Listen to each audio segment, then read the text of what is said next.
दडपशाही करून इथल्या गावगुंडांना बोलवून इथल्या स्थानिक पोलिसांनी पण इथल्या पोलीस स्टेशनच्या पोलिसांनी पण इथल्या महिलांना शिवीगाळ केलेली आहे, जे त्यांच्या अधिकार क्षेत्रामध्ये नाही. त्यांनी कर्तव्यावर असताना कर्तव्याचं काय केलेलं आहे की त्यांनी उल्लंघन केलेलं आहे आणि दडपशाहीच्या मार्गाने केलेली कारवाई आहे.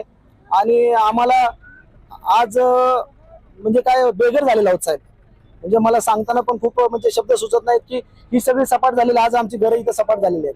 आम्ही राहायचा प्रश्न, आमचं आज रात्रीच्या संध्याकाळचं जेवण बनवण्याचा प्रश्न हा आजपासून आम्हाला महत्वाचं सांगतो की ही भीमनगर वस्ती आहे. महामानव डॉक्टर बाबासाहेब आंबेडकरांचे अनुयायी या ठिकाणी वास्तव्यास आहेत.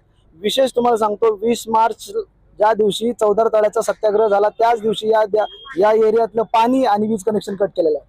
ही फार मोठी शोकांतिका आहे. महाराष्ट्रातल्या तमाम लोकांनी, तमाम जनतेने, आंबेडकर अनुयायांनी लक्षात घेतलं पाहिजे की 20 मार्च दिवशी आपण पाण्याचा सत्याग्रह